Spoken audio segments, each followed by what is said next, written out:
The mustard seed revolution, finding light when everything seems dark. Have you ever felt like the world was telling you no when everything inside you was screaming yes? That moment when your dream seems impossibly distant, when doors keep closing, when your faith feels as tiny as the mustard seed. I recently had the profound privilege of interviewing Shennetta Wilson, a remarkable visionary whose work has transformed countless lives through her unwavering commitment to empowering marginalized communities. Her insights on resilience and faith didn't just inspire me, they fundamentally altered my understanding of what's possible when we refuse to give up.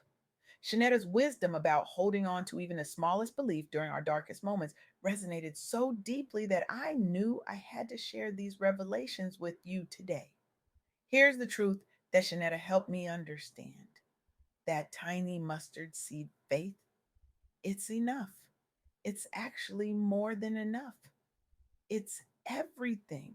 When I heard Shanetta speak about mustard seed faith, I was struck by how something so small could create something so magnificent. In biblical terms, faith the size of a mustard seed can move mountains.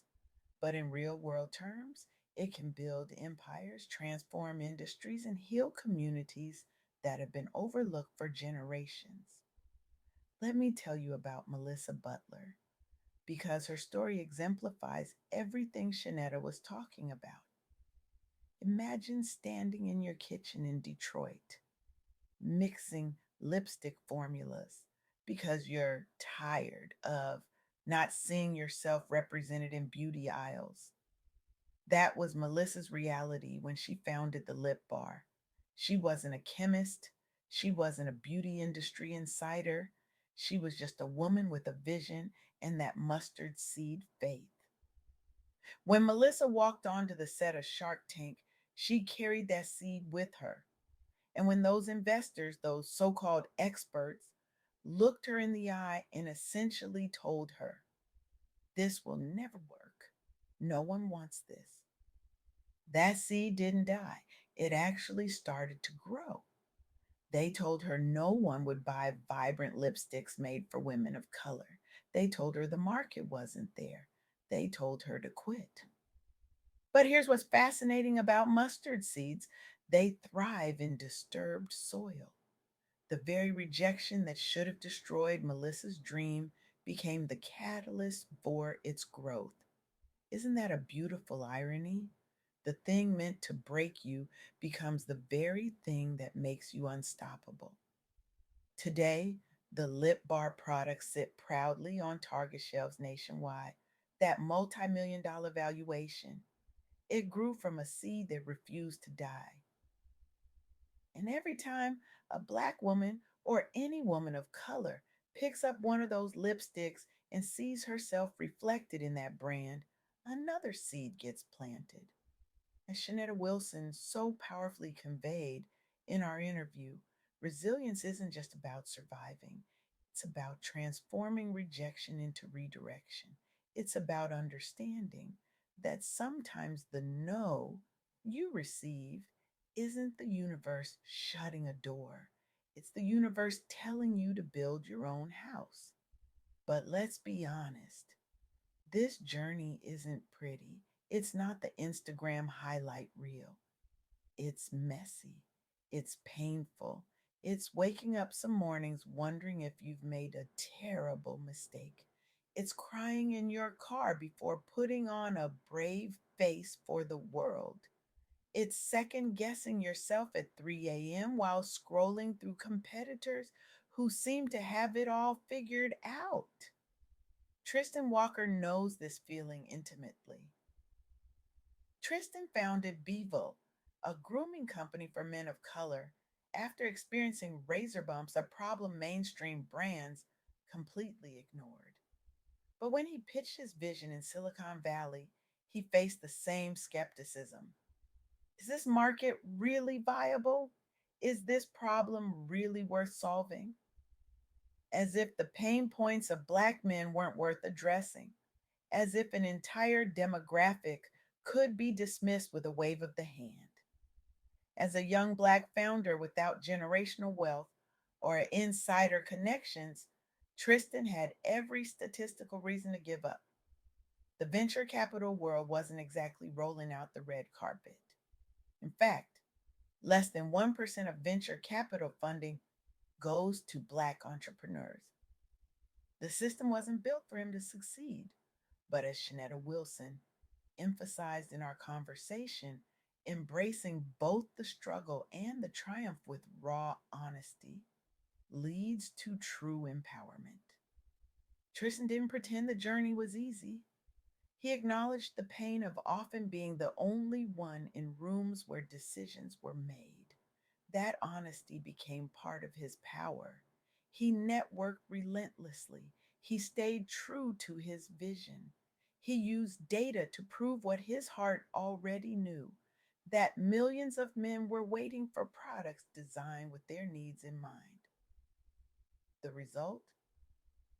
Procter and Gamble acquired Walker and Company brands in 2018, making it one of Silicon Valley's most celebrated exits led by a Black entrepreneur. But more importantly, he created something that changed how an entire industry views Black consumers. That's what mustard seed faith looks like in action. It's not blind optimism, it's not toxic positivity, it's clear eyed determination that says, even if I can't see the whole staircase, I'm taking this next step. And sometimes that next step is all you need to discover a path you couldn't have imagined before. But what happens when your dream isn't just about you? What happens when you see a gap that affects an entire generation? This brings me to Kimberly Bryant, founder of Black Girls Code. Kimberly was an established engineer when she noticed something troubling. Her daughter was often the only girl, and usually the only African American in STEM programs and coding camps. The tech world wasn't just lacking diversity, it was lacking pathways for young girls of color to even enter the field. The problem was systemic, it was massive. It would require millions in funding, institutional support, and a movement to address. All Kimberly had was that mustard seed faith. Initial fundraising was difficult. There was skepticism about whether Black Girls Code could reach the scale needed with limited resources. The tech and philanthropy worlds had their own bias to overcome. But as Shennetta Wilson so beautifully articulated in our interview, real life stories of Black professionals and entrepreneurs show that resilience, community support, and belief in yourself can help you overcome almost any obstacle. Kimberly leveraged grassroots organizing tactics.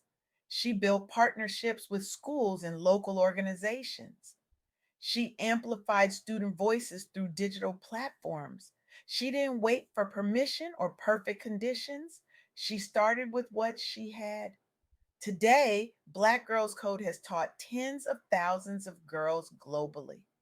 Its alumni are pursuing STEM degrees and careers that once seemed unattainable. The narrative about who belongs and who succeeds in these fields is shifting, all because one woman refused to wait for someone else to solve a problem she could see clearly. This is what Shennetta Wilson meant when she talked about holding on to faith in your darkest moments. It's not just about personal comfort, it's about creating light where there was none before. It's about understanding that sometimes you are the answer to the prayers you've been praying. But here's what I find most powerful about these stories and what resonated most deeply from my conversation with Shennetta. None of these journeys were solo flights. Melissa Butler built community trust among Black women through social media and grassroots events. Tristan Walker created jobs within communities traditionally excluded from tech entrepreneurship. Kimberly Bryant formed partnerships that amplified her impact far beyond what she could achieve alone. The mustard seed may start small and singular, but it grows into a tree where many can find shelter. That's the beautiful paradox. What begins as an individual act of faith becomes a collective experience of transformation. This is the revolution that Shennetta Wilson is championing, a revolution that begins with believing you have something valuable to offer, even when the world tells you otherwise. It's about understanding that your struggles aren't just obstacles to overcome, they're the very soil from which your purpose grows. The rejection, the doubt, the closed doors, they're not the end of your story. They're the disturbed soil where mustard seeds thrive. But let me be clear about something. This isn't a just think positive talk. This isn't about vision boards and affirmations alone, though those tools have their place. This is about the gritty, determined faith that gets you out of bed when you've been knocked down for the 10th time. It's about the courage to be vulnerable enough to ask for help when pride says stay silent. It's about taking that one bold action towards your dream, even when it feels impossible. So today, I challenge you to examine the seeds of faith in your own life. What dream have you been hesitant to pursue? What vision keeps tugging at your heart despite every logical reason to abandon it? That persistent whisper might just be your mustard seed waiting to be planted. And if you're in that dark place right now, if you're facing rejection, if doors are closing, if your dream seems impossibly distant, remember Melissa, Tristan, and Kimberly. Remember that the soil of struggle is precisely where transformation begins. Take that tiny seed of faith and plant it through decisive action today, not tomorrow, not when conditions are perfect, not when everyone believes in you. Now. Because the world doesn't just need your success, it needs your struggle, it needs your story, it needs the light that only you can bring. And yes, there will be people who don't understand. There will be voices telling you it can't be done. There will be evidence suggesting you should give up. But as Shennetta Wilson would remind us, the size of your faith isn't what matters. It's your willingness to plant it anyway. Your mustard seed revolution begins with a single courageous step. Take it. The world is waiting.